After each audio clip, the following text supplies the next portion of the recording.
नमस्कार, मैं डॉक्टर रजनीश कुमार आप सभी का एक बार फिर से हार्दिक स्वागत करता हूं। आज के वीडियो लेक्चर में हम एक प्रैक्टिस सेट पर बातचीत करेंगे और ये प्रैक्टिस सेट उस समय आ रहा है जब एक ही साथ 3 परीक्षाओं की परीक्षा तिथि घोषित की जा चुकी है, जिसमें ईएमआरएस, बीपीएससी ट्री और यूजीसी नेट। तो इस परिस्थिति में परीक्षार्थियों के सामने एक कठिन चुनौती आ रही है, उसी के साथ पढ़ाने वालों के सामने भी एक चुनौती आ रही है कि आखिरकार हम किस परीक्षा को ज़्यादा फोकस करें और किसको कम।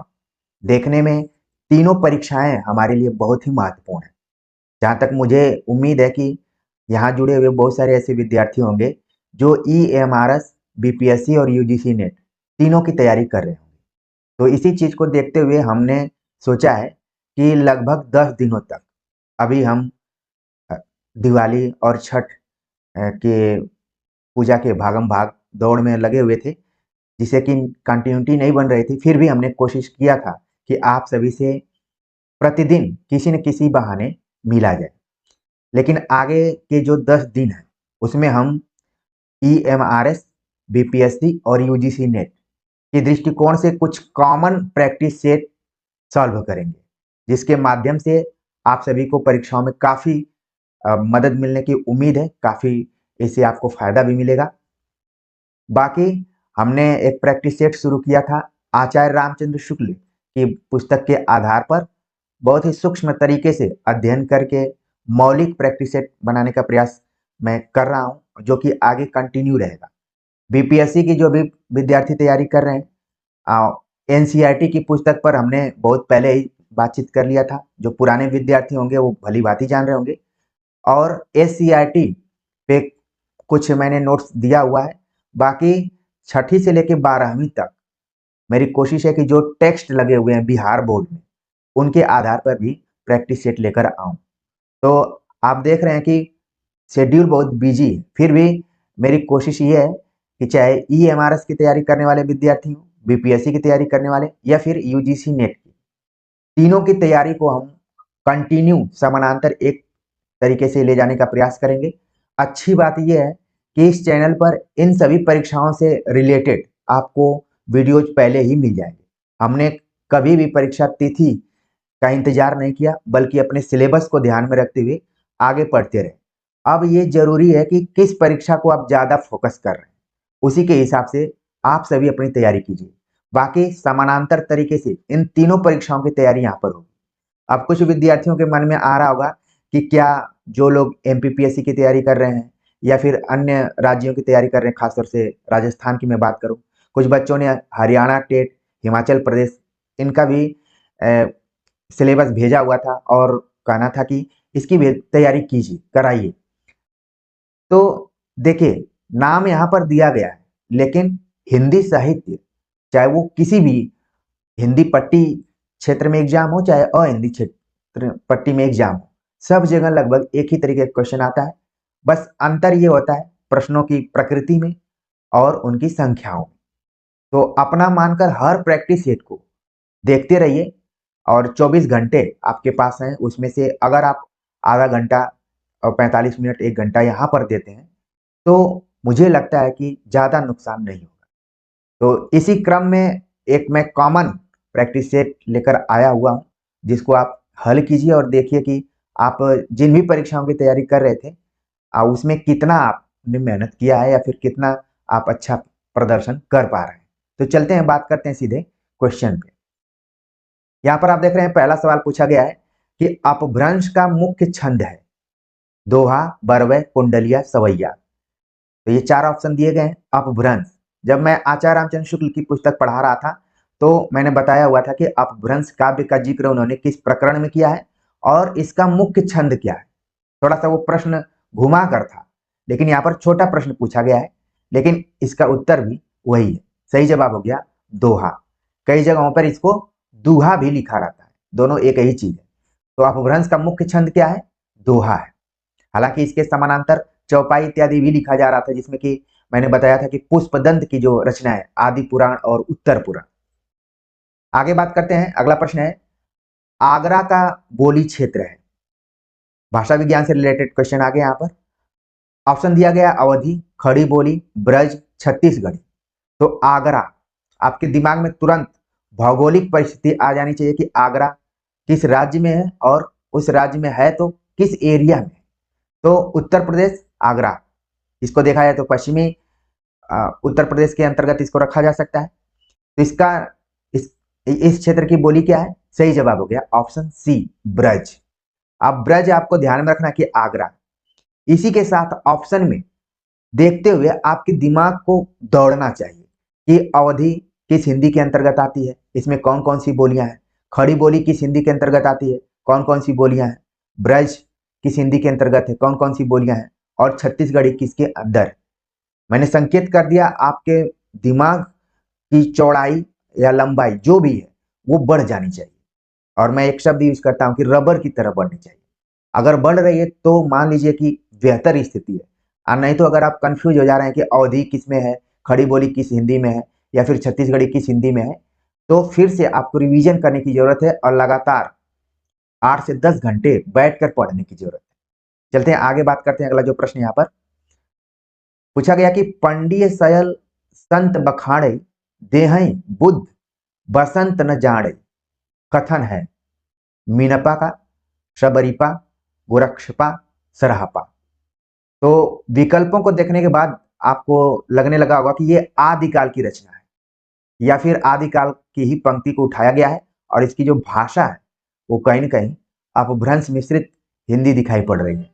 तो इसका सही जवाब क्या हो जाएगा? Option D, Sarahapa. पंडिय सयल संत बखाड़े देय बुद्ध बसंत न जाड़े, अपभ्रंश में लिखा गया सरहपा द्वारा। अगला प्रश्न है कि परमात्मा प्रकाश के रचनाकार हैं। परमात्मा प्रकाश के रचनाकार हैं। ऑप्शन दिया गया राम सिंह, योगींद्र, हेमचंद्र, मेरुतिम। तो ये भी रचना आप देखेंगे कि आदिकाल से ली गई है।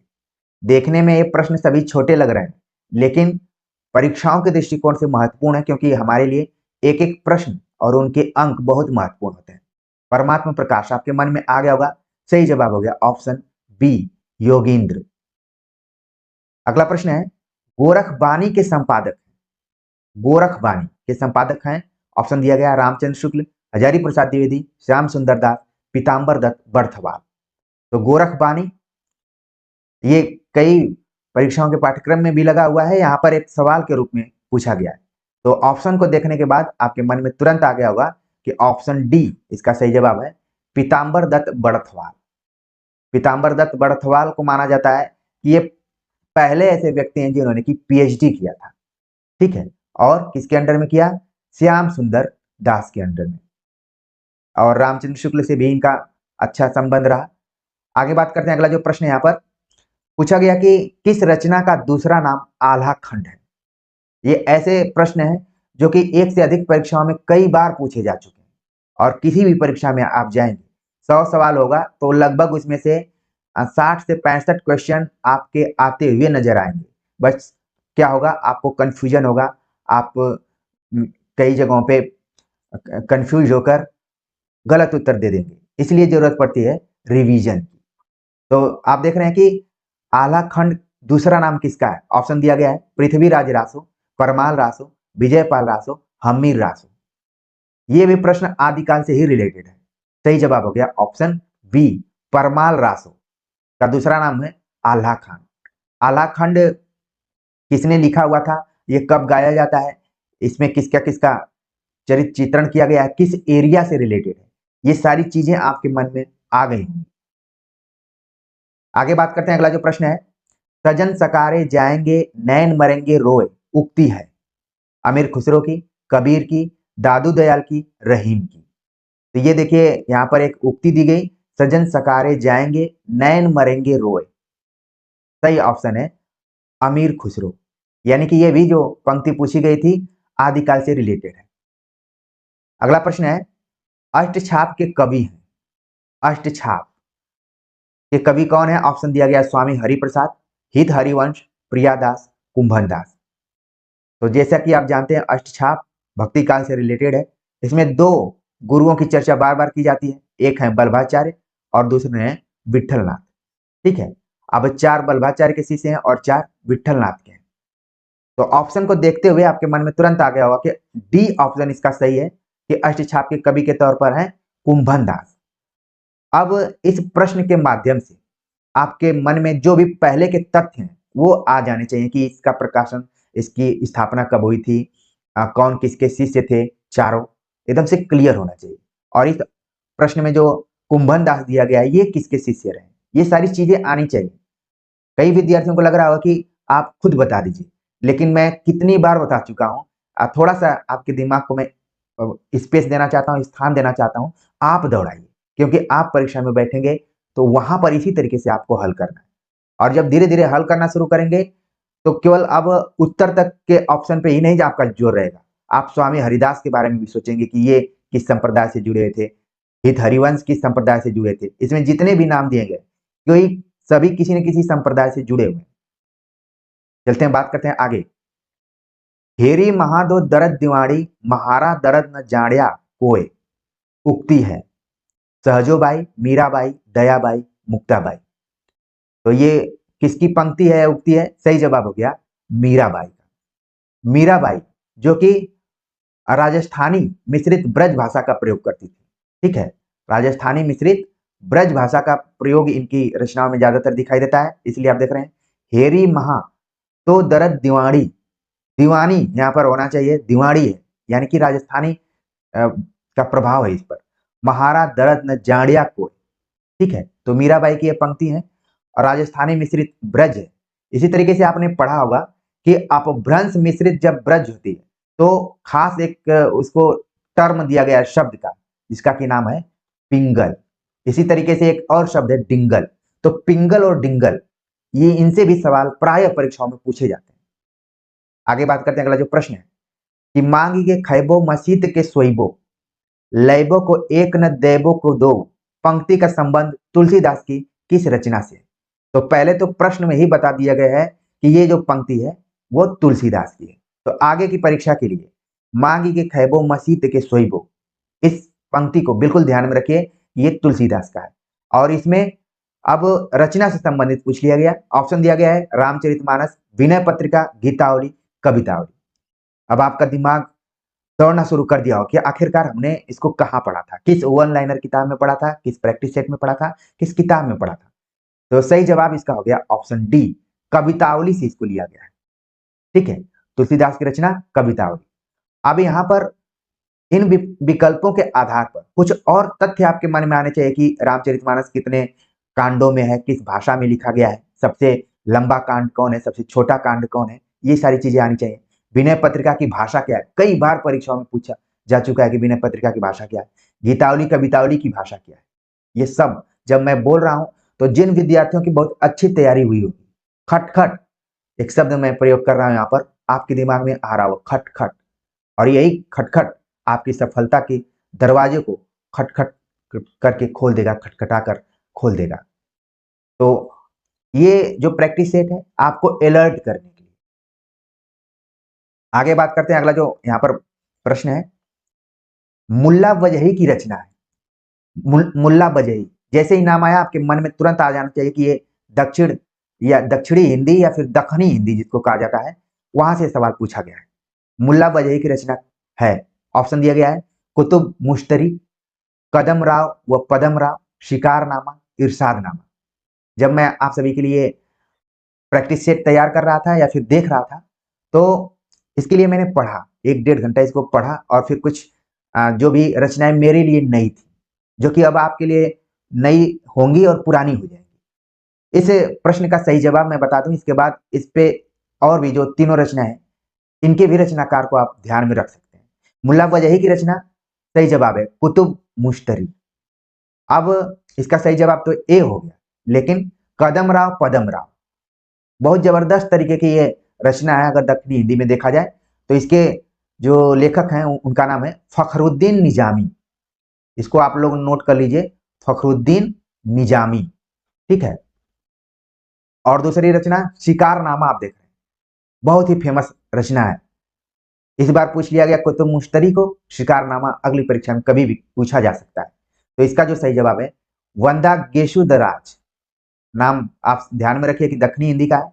इरशादनामा, इरशदा इरशादनामा, ठीक है।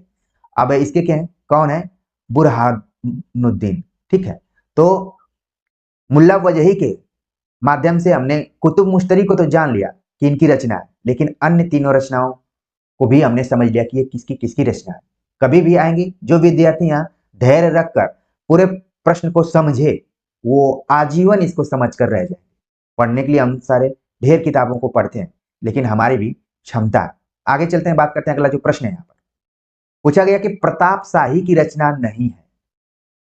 यहाँ पर नहीं पर आपको बिल्कुल ध्यान में रखना है, यानी कि जो चार ऑप्शन दिए गए हैं, इन चारों ऑप्शंस में से तीन प्रताप शाही की हैं, लेकिन एक रचना जो है प्रताप शाही की नहीं है। वो कौन सी रचना है? ऑप्शन दिया गया काव्य विलास, व्यंग्यार्थ कौमुदी, नवरस तरंग, श्रृंगार मंजरी। तो इसमें प्रताप शाही की रचना कौन सी नहीं है? तो सही जवाब हो गया इसका ऑप्शन सी, नवरस तरंग। तो आपके मन में तुरंत आना चाहिए कि ये नवरस तरंग आखिरकार किसकी रचना है। मैं चाहूंगा कि जो विद्यार्थी जुड़े हुए हैं इसके कमेंट्स कर जरूर बताएं कि नवरस तरंग किसकी रचना है। एक तो हिंदी में आप पढ़ेंगे कि नवरस नाम से भी रचना है, लेकिन नवरस तरंग नाम से किसने लिखा है? अगर आप दोनों का आंसर दे देते हैं कि सिर्फ केवल नवरस किसकी रचना है या फिर नवरस तरंग किसकी रचना है, तो ज्यादा प्रसन्नता होगी और अच्छा लगेगा कि आप लोग मेरी बातों को सीरियसली लेते हैं, गंभीरता से लेते हैं। बाकी प्रताप शाही को आप ध्यान में रखिए कि इनकी रचना काव्य विलास है, व्यंग्यार्थ कौमुदी है और श्रृंगार मंजरी भी है। आगे बात करते हैं, अगला जो प्रश्न है पूछा गया कि छत्र प्रकाश प्रबंध काव्य के रचनाकार सूदन, लाल कवि, भूषण, पद्माकर। तो देखने से ही लग रहा है कि जो छत्र प्रकाश है ये कहीं ना कहीं रीतिकाल से जुड़ी हुई रचना है। और किस तरीके की रचना है ये? प्रबंध काव्य। इसका जो सही जवाब है आपके मन में आ गया होगा, बिल्कुल सही जवाब है इसका लाल कवि, ठीक है। छत्र प्रकाश किसकी रचना है? लाल कवि द्वारा लिखी गई है रचना। आगे बात करते हैं, अगला जो प्रश्न है कि निम्नलिखित में से कौन नीतिकार कवि नहीं है? नीतिकार कवि नहीं। नीतिकारों की जब भी चर्चा होगी तो आपके मन में आदिकाल नहीं आएगा, आपके मन में भक्ति काल नहीं आएगा, आपके मन में आएगा तो रीतिकाल आएगा। क्योंकि रीतिकाल को भले ही हम हिंदी साहित्य के इतिहास में बहुत ही उपेक्षित काल की तरह देखते हैं या फिर इसका मूल्यांकन उस तरीके से नहीं करते हैं जैसा कि हम आदिकाल, भक्ति काल या फिर आधुनिक काल का करते हैं। इसका कारण भी है कि शुरुआत में जो भी आलोचक थे वो इसको नजरअंदाज किए, आगे इसी काम को बढ़ाते हुए जो वर्तमान में आलोचक है वो भी, लेकिन पुनर्मूल्यांकन इसका लगातार हो रहा है। उसी में है नीतिकार। तो कौन नहीं है हमें ये बताना है। ऑप्शन दिया गया है रहीमदास, गिरिधर कविराय, दीनदयाल गिरी, गिरिधर दास। इसका जो सही जवाब है यहाँ पर कि ऑप्शन डी, गिरिधर दास जो है वो नीतिकार कवियों के अंतर्गत नहीं आते हैं, ठीक है। बाकी रहीम की नीति परक दोहों को आपने सुना होगा, गिरिधर कविराय का भी, दीनदयाल गिरी। तो इनकी कुछ अगर पंक्तियां हो या फिर रीतिकाल आप पढ़ रहे हो तो वहां पर जरूर इनको ध्यान में रखिए, कई बार पूछ लिया जाता है। इसके अतिरिक्त इसमें घाघ, बृंद, ठीक है, बैताल, इस तरीके के भी कवियों का नाम आ जाता है। आगे बात करते हैं, अगला जो प्रश्न है यहाँ पर पूछा गया कि निम्नलिखित में से किन लेखकों का संबंध फोर्ट विलियम कॉलेज से था? फोर्ट विलियम कॉलेज से किन किन लेखकों का संबंध है? तो जैसे ही मैंने फोर्ट विलियम कहा, आपके मन में इसकी स्थापना कब हुई, कहां पर है, किसके समय में हुई, इसका प्रिंसिपल कौन था, ये सब आ गया होगा। अब हम देखते हैं कि कौन थे इसमें। ऑप्शन दिया गया राजा लक्ष्मण सिंह, शिव प्रसाद सिंह, सितारे, राम प्रसाद निरंजनी, बैकुंठनाथ मिश्र, जुगल किशोर, बाल मुकुंद गुप्त, लल्लूलाल सदल मिश्र। तो हम जानते हैं कि तमाम लोग इसमें शामिल थे, लेकिन 4 हिंदी गद्यकार का नाम लिया जाता है इसमें, जिसमें 2 बाहर से थे और 2 का संबंध सीधे सीधे फोर्ट विलियम कॉलेज से ही था। तो वो दोनों कौन है? सही जवाब हो गया ऑप्शन डी, लल्लूलाल सदल मिश्र। अब लल्लूलाल की रचना क्या है, सदल मिश्र की रचना क्या है, और 2 जो बाहर रहते थे वो कौन थे, सदा सुखलाल और इंशा अल्लाह खां। उनकी रचनाओं का नाम क्या है, किसकी हिंदी में पूर्वीपन है, किसकी हिंदी संस्कृत निष्ठ है, किसकी हिंदी ब्रज से प्रभावित है। ये सारी चीजें पहले के वीडियो लेक्चर में भी हमने डिस्कस कर दी है। अब क्योंकि समय आ गया आपके दिमाग को दौड़ाने के लिए, तो यहाँ पर पूरी उम्मीद है कि आपका दिमाग जो अभी सुस्त रहा होगा वो धीरे धीरे एक्टिव होना शुरू हो गया होगा। चलते हैं आगे, बात करते हैं अगले प्रश्न के ऊपर। अगला प्रश्न जो है कि गारसा द तासी ने हिंदुस्तानी साहित्य का इतिहास किस भाषा में लिखा है? तो कई बार गारसा द तासी के इतिहास का जो वास्तविक नाम है, इस्तवार द ला, पूरा आपके दिमाग में आ गया होगा, वो पूछ लिया जाता है। कई बार देखिए यहाँ पर उसका जो अनुदित नाम है, हिंदुस्तानी साहित्य का इतिहास, वो पूछ लिया गया कि किस भाषा में लिखा गया। ऑप्शन दिया गया फ्रांसीसी, जर्मन, अंग्रेजी, हिंदी। अब ये प्रश्न आप देखेंगे कि बहुत कठिन नहीं है, लेकिन प्राय ये परीक्षाओं में आता रहता है। सही जवाब हो गया ऑप्शन ए, फ्रांसीसी। ये कितने भागों में था और इसका पहला प्रकाशन कब हुआ था, ये सब आपके मन में आ जाना चाहिए। कहीं आप बोर तो नहीं हो रहे हैं? बार बार मैं बोल रहा हूं कि मन में आ जाना चाहिए, क्योंकि मन और दिमाग जब कंसंट्रेट होता है तभी आप परीक्षाओं में अच्छे से काम कर पाते हैं। पता चलेगा कि आपका दिमाग तो काम कर रहा है लेकिन मन नहीं लग रहा है, मन काम कर रहा है तो दिमाग नहीं लग रहा है। परीक्षाओं की जब तिथियां घोषित हो जाती हैं तो ये सारी चीजें भी एक्टिव हो जाती हैं। आगे बात करते हैं। अगला जो प्रश्न है यहाँ पर पूछा गया कि अंग्रेजी सरकार की ओर से अदालत का कामकाज देश की प्रचलित भाषाओं में करने का इश्तहारनामा किस सन में निकला? 1816, 1826, 1836, 1946। तो जैसा कि आप जानते हैं इसी इश्तहारनामा के बाद हिंदी उर्दू विवाद शुरू हो गया था। तो ये कब निकला था? ठीक है, तो सही जवाब हो गया ऑप्शन सी, 1836 ईस्वी में अंग्रेजी सरकार की ओर से अदालत का कामकाज देश की प्रचलित भाषाओं में करने का इश्तहारनामा निकला हुआ था सन 1836 ईस्वी में।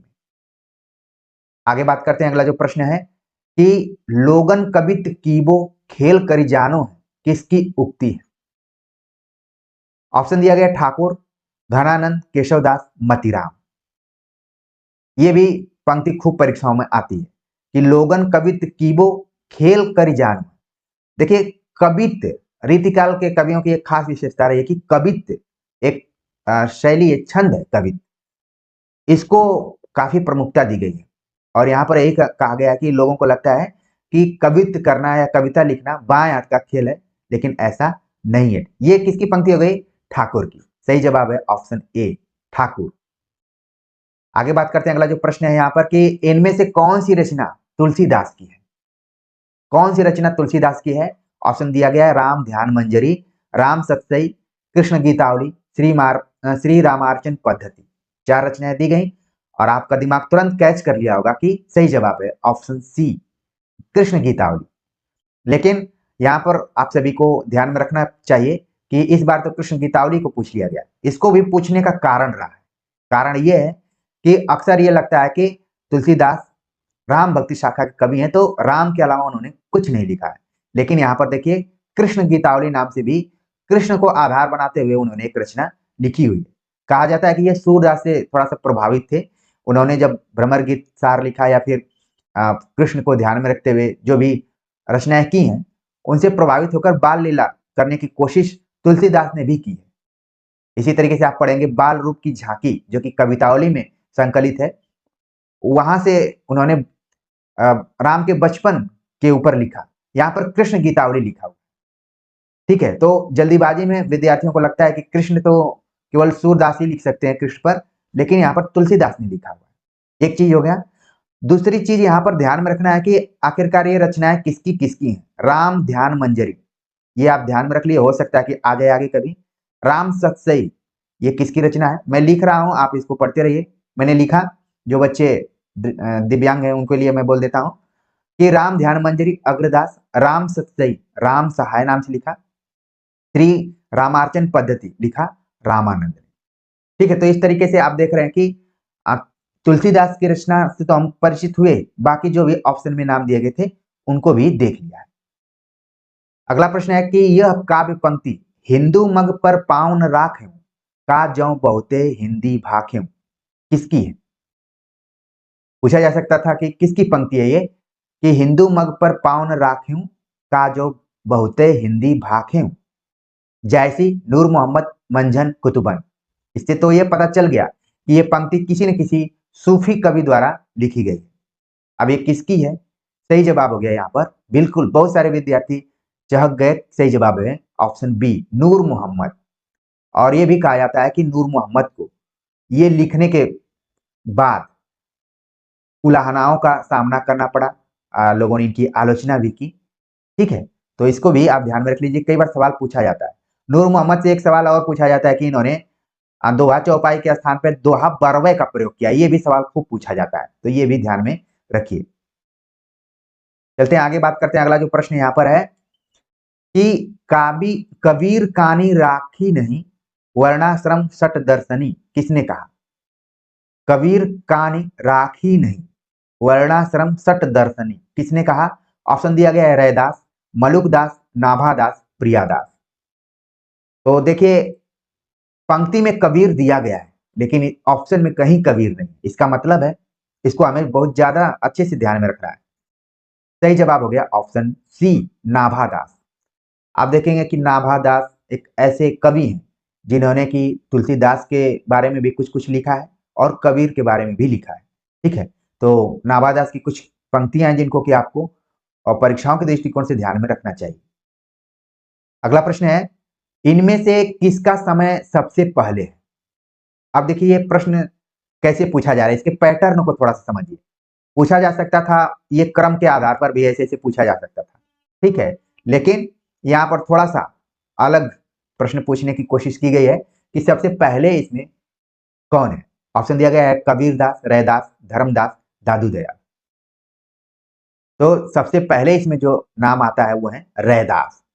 रैदास कबीर से बड़े थे और ऐसा माना जाता है कि इनका जन्म लगभग 1378 ईस्वी के आसपास में हुआ था, क्योंकि चाहे वो कबीर हो, रैदास हो, इन लोगों के जीवन काल को लेकर थोड़ा सा कंफ्यूजन सा है, लेकिन मोटे तौर पर 1378 1377 के आसपास में इनको रखा जाता है। बाकी कबीरदास का आपने जान ही रखा है 1398। धर्मदास का भी जन्म कबीर के बाद ही हुआ था। दादू दयाल जो कि सीधे सीधे इनके जन्म काल का पता चलता है कि 1545 में, धर्मदास का 1514 के आसपास में हुआ था। बाकी इसका जो सही जवाब है ये हो गया ऑप्शन बी, रैदास। अगला प्रश्न है कि इनमें किसका समय सबसे बाद में? इन दोनों प्रश्नों को थोड़ा सा देखिए, एक बार मैं बैक जाता हूं। एक का पूछ दिया कि सबसे पहले है और एक का पूछा कि सबसे बाद में। तो न सिर्फ मैं कह रहा हूं कि आप अपने दिमाग को दौड़ाइए, बल्कि पेपर भी यही कह रहा है, पहले कौन है फिर बाद में कौन है। आप देखिए यहां पर पूछ दिया कि सबसे बाद में कौन है। ऑप्शन दिया गया केशवदास, रहीमदास, घनानंद, पद्माकर। तो आप तभी बता पाएंगे जब इनके काल को आप जानेंगे। एक तो काल को आपको ध्यान में रखना है और दूसरा कि अगर इनके जन्म वर्ष को अगर आप ध्यान में रखें, जन्म काल को, तो वो भी ज्यादा बेहतर रहेगा, ये ज्यादा ऑथेंटिक रहेगा। तो सबसे पहले हम देखते हैं कि जो यहाँ पर केशव दास है, इनका जन्म 1555 ईस्वी में माना जाता है। ठीक है, इसके बाद जो दूसरा नाम है यहाँ पर रहीम, रहीम का जन्म माना जाता है 1557 के आसपास में इनका जन्म हुआ था। ठीक, इसके बाद जो घनानंद है, इनका जन्म हो गया 1673 में और पद्माकर का 1753 में। तो इस तरीके से सबसे बाद में यहाँ पूछा गया है, ये भी हमें ध्यान में रखना है। ठीक है, तो सही जवाब हो गया ऑप्शन डी, पद्माकर। पद्माकर जो है वो सबसे बाद में है इस प्रश्न के अनुसार। अगला प्रश्न है कि इनमें से कौन सा नाटक भारतेंदु का नहीं है? भारतेंदु हरिश्चंद्र के नाटक पर मैंने विस्तार से आप सभी को वीडियो लेक्चर बनाया हुआ था और वहीं से सवाल आ गया, कौन सा नाटक नहीं? तो प्रश्न बहुत आसान है, आप जान रहे हैं कि ऑप्शन सी इसका सही जवाब है कि भारत सौभाग्य नाम से भारतेंदु हरिश्चंद्र ने कोई नाटक नहीं लिखा। भारत जननी लिखा उन्होंने, भारत दुर्दशा लिखा, अंधेर नगरी लिखा। तो आपके मन में ये सब आना चाहिए, ये कब कब प्रकाशित हुआ है, ये सब आ जाना चाहिए एकदम। ठीक है, भारत सौभाग्य किसकी रचना या किसका नाटक है? सही जवाब हो गया बद्री नारायण चौधरी, प्रेम घन। एक देखिए यहां पर, शायद और जगह आपको ये सब पता चले। एक जमाना है कि कोई लिखा कि भारत दुर्दशा, कि भारत की दुर्दशा है, और किसी ने लिखा भारत सौभाग्य। दोनों रचनाओं के नाम को आपको ध्यान में रखना है, एक दुर्दशा की तरफ और एक सौभाग्य। भारत दुर्भाग्य नहीं लिखा, भारत सौभाग्य लिखा है, प्रेमघन ने लिखा इसको। बाकी भारतेंदु के कौन कौन से नाटक हैं ये आप अपने दिमाग में रख लीजिए। अगला प्रश्न है कि इनमें कौन सी पत्रिका मासिक नहीं थी? कौन सी पत्रिका मासिक नहीं थी? ऑप्शन दिया गया है बाला बोधनी, हिंदी प्रदीप, सरस्वती, नागरी प्रचार। तो कौन ऐसी पत्रिका है जो कि मासिक पत्रिका नहीं? इस तरीके से पत्र पत्रिकाओं से रिलेटेड क्वेश्चन आते रहते हैं कि कौन साप्ताहिक है, कौन मासिक है, कौन पाक्षिक है, कौन द्विमासिक है, कौन त्रैमासिक है, कौन अर्धवार्षिक है, वार्षिक पत्रिकाएं भी आती हैं। तो बाला बोधिनी किसकी पत्रिका है? आपके मन में तुरंत आ गया होगा, मुझे कहने की जरूरत नहीं है। और किस विषय वस्तु पर थी? ये सारी चीजें इस चैनल पर मैंने बहुत पहले बता रखे हैं, यहाँ पर मुझे बस संकेत करना है। हिंदी प्रदीप किसकी रचना है? पत्रिका है, ये भी आपके मन में आ गया होगा, सरस्वती को बताने की जरूरत ही नहीं। नागरी प्रचारणी, ये भी आपके मन में आ गया होगा। अब देखिए इसका सही जवाब क्या है। सही जवाब है ऑप्शन डी। नागरी प्रचारणी पत्रिका जो है ये सन 1896 ईस्वी के आसपास से निकल रही थी और ये त्रैमासिक पत्रिका थी। ठीक है, 3 महीने पे ये पत्रिका निकलती थी और ये पत्रिका उपयुक्त सभी पत्रिकाओं से इस महीने में अलग है कि ये शोध पत्रिका थी। आजकल आप देखते होंगे कि शोध पत्रिकाएं निकलती हैं और उसमें मोटी रकम लेकर आर्टिकल्स को छापा जाता है। अगर मान लीजिए मैं बहुत बेहतरीन आर्टिकल लिखा हूं, फिर भी मैं चाहूं कि बहुत अच्छी पत्रिका में प्रकाशित करवा लूं, तो इसके लिए बहुत मुझे चने चबाने पड़ेंगे या फिर रोटी बेलना पड़ेगा जिसको कहा जाए। ठीक है, पापड़ बेलना जिसको कहते हैं। आसानी से नहीं छपता है क्योंकि ये माना जाता है कि आप कहाँ के टीचर हैं या फिर आप किस विश्वविद्यालय के शोधार्थी हैं, ये भी चीजें देखी जाती हैं। आपके लेख की गुणवत्ता को कम ही ध्यान दिया जाता है। ये उस जमाने में पत्रिका निकलती थी, शोध पत्रिका थी नागरी प्रचारणी। आजकल शोध पत्रिकाओं की भरमार सी है, बाजार में कहीं भी जाएंगे हजारों शोध पत्रिकाएं निकल रही। इसीलिए यूजीसी को लिस्टेड पत्रिकाएं निकालनी पड़ी कि इसी में छपेगा तो आपका माना जाएगा। जो विद्यार्थी पीएचडी कर रहे होंगे वो इस बात से सहमत होंगे। तो चलते हैं आगे, बात करते हैं। कई बार जीवन में चीजें जो घटती रहती हैं वो भी सामने आ जाती हैं, क्योंकि हम कोई मशीन नहीं है कि चीजें टू द पॉइंट ही बात करेंगे। यही तो है क्लास करने का मतलब। चलते हैं आगे, बात करते हैं। अगला जो प्रश्न है यहाँ पर पूछा गया, निम्नलिखित में से कौन सा उपन्यास काशीनाथ सिंह का है? रेहन पर रघु, चाक, एक ब्रेक के बाद, ग्लोबल गांव के देवता।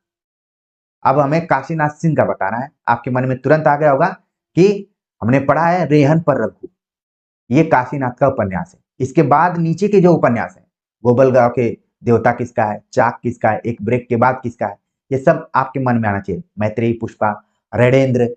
ठीक है, तो इसी तरीके से आप अपनी तैयारी कीजिए, अपने दिमाग को दौड़ाइए। आगे बात करते हैं। अगला जो प्रश्न है यहाँ पर पूछा गया कि निम्नलिखित में से किन साहित्यकारों का जन्म शताब्दी वर्ष सन 2011 था? सन 2011 एक ऐसा वर्ष था जिसमें हिंदी साहित्य के बहुत ही प्रसिद्ध प्रसिद्ध कवियों लेखकों का जन्म वर्ष था। बहुत फेमस ये शताब्दी थी, मतलब वर्ष था। और इसमें आप देखेंगे कई पत्र पत्रिकाओं में विशेषांक भी निकले हुए थे। जैसे विद्यार्थी बोलते हैं कि सर मुझे रिसर्च करना है, तो रिसर्च के लिए जो मैटर होता है उसकी भी जरूरत पड़ती है। तो ये देखिए 2011 में कई लेखकों कवियों का जन्म वर्ष शताब्दी था और विशेषांक खुद पत्र पत्रिकाओं में निकले थे। तो विशेषांकों से क्या होता है कि आपको बना बनाया मैटर एक जगह मिल जाता है और आप अच्छे से काम कर सकते हैं। तो कौन कौन थे हम बात कर लेते हैं। ऑप्शन दिया गया बच्चन, दिनकर, राम कुमार वर्मा, सुभद्रा कुमारी चौहान, अज्ञे, त्रिलोचन, मुक्तिबोध, महादेवी वर्मा, नागार्जुन, अज्ञे, केदारनाथ अग्रवाल, शमशेर, नागार्जुन, भैरव प्रसाद गुप्त, उपेंद्र नाथ अश्क, भीष्म सहारे। तो सब विकल्प दिए गए हैं, लेकिन मोटे तौर पर इसका जो सही जवाब यहाँ पर है ऑप्शन सी है, नागार्जुन, अज्ञे, केदारनाथ अग्रवाल, शमशेर बहादुर सिंह। इन सभी का जन्म सन 2011 में 100 वर्ष पूरा हुआ था। यानी कि देखा जाए तो 1911 में इन लोगों का जन्म हुआ था और 100 साल कंप्लीट हुआ था।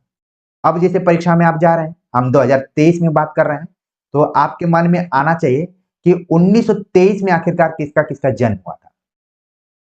तो ये भी संयोगवश होता है। आप देख रहे हैं कि 1911 में नागार्जुन, 1911 में अज्ञे, 1911 में केदारनाथ अग्रवाल, 1911 में शमशेर बहादुर सिंह का जन्म हुआ था। ठीक है, रामविलास शर्मा इत्यादि का भी देखेंगे तो उसी समय हुआ था, इन पे विशेषांक आया हुआ था। ठीक है ना, तो आप देख रहे हैं ये सभी जो लेखक हैं, कवि हैं, बहुत ही हिंदी साहित्य में महत्वपूर्ण स्थान रखते हैं। तो ये सही जवाब हो गया। आगे बात करते हैं। अगला जो प्रश्न है, दृग ऊर्जत टूटत कुटुम, जुरत चतुर चित प्रीत में अलंकार कौन सा है? विरोधाभास, असंगति अलंकार, विभावना अलंकार, निदर्शना अलंकार। तो इसमें हमें अलंकार के बारे में बताना है कि आखिरकार इसमें कौन सा अलंकार कि देखिए ये पंक्ति बड़ी जबरदस्त है। इसको जब भी मैं पढ़ता हूं तो मैं प्रेमी प्रेमिकाओं को याद करने लगता हूं कि क्या है इसका। अब इसमें क्या है कि एक तरफ दृग ऊर्जत मतलब आंखों से मिलन हो रहा है, लेकिन टूटत कुटुंब, लेकिन जो परिवार है वो टूट जाते हैं। जैसे आप कोई प्रेम कर रहा है तो परिवार में भी क्या होता है, टूटन हो जाती है। लोग विरोध करते हैं कि नहीं, यहाँ पर इज्जत से चीजों को क्या कर लिया जाता है, जोड़ लिया जाता है। दृग ऊर्जत आंखें आंखें मिल रही हैं, टूटत कुटुंब परिवार टूट रहा है। जूरत चतुर चित प्रीत, और क्या है कि ये जो प्रीत है या मन है ये जुड़ रहा है, लेकिन परिवार क्या हो रहा है, टूट रहा है। यहाँ पर जो अलंकार हो गया असंगति अलंकार। ये अलंकार खूब परीक्षाओं में पूछा जाता है, इसको बिल्कुल ध्यान में रखना है। विद्यार्थियों में कंफ्यूजन हो जाता है कि विरोधाभास अलंकार है कि असंगति, ये सब तो बिल्कुल खत्म है यार, इन लोगों का कोई रोल ही नहीं है। रोल है इन दोनों का। तो कई विद्यार्थी कुछ कुछ देर तक दिमाग लगाएंगे कि विरोधाभास होगा, कुछ कहेंगे कि असंगति होगा। फिर एक बार होता है ना, राम के हृदय में 2 मन थे, राम की शक्ति पूजा पढ़ेंगे तो परीक्षाओं में ये दोनों मन एक्टिव रहते हैं। कई बार दिमाग से हम नहीं काम करते, मन हमारा मन कर रहा है कि असंगति लगा दें, कुछ का मन कर रहा है कि विरोधाभास लगा दें। तो एक बार होता है कि नहीं इसमें विरोधाभास ही होगा, एक मन कर रहा है नहीं इसमें असंगत होगा। यही करते करते 50-50 यहाँ पर रेशियो आती है। अगर ये प्रश्न परीक्षा में आ जाएगा तो जो विद्यार्थी यहाँ पर जुड़े हुए हैं वो तो 100% बता देंगे कि असंगत अलंकार है, लेकिन जो नहीं जुड़े होंगे, दूसरी जगह पढ़ रहे होंगे इधर उधर, या फिर सीरियसली नहीं होंगे, तो वो 50-50 आंसर देंगे, कुछ विरोधाभास लगा देंगे, कुछ असंगति। अब घर आते वक्त ईश्वर के ऊपर छोड़ देंगे कि भगवान हमने लगा दिया है, ये वाला सही हो जाए, वो वाला सही हो जाए, फिर किताबों में खोजेंगे इधर उधर।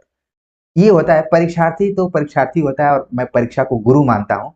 कितना भी आप पढ़कर जाएंगे परीक्षा में हालत खराब रहती है। चलते हैं आगे, बात करते हैं। अगला जो प्रश्न है पूछा गया, निम्नलिखित में से 10 द्वारे का पिंजरा उपन्यास के रचनाकार है। 10 द्वारे का पिंजरा उपन्यास के रचनाकार कौन है? ऑप्शन दिया गया अनामिका, अलका सरावगी, मधु काकरिया, नासिरा शर्मा। तो आपके मन में तुरंत आने लगा होगा कि इसका सही जवाब क्या है। ठीक है, तो सही जवाब इसका हो गया ऑप्शन ए, अनामिका। अनामिका के और भी रचनाएं, चाहे वो कविता हो, चाहे कहानी हो, आलोचना, उपन्यास, सभी से हर साल कुछ न कुछ सवाल आ ही जाते हैं।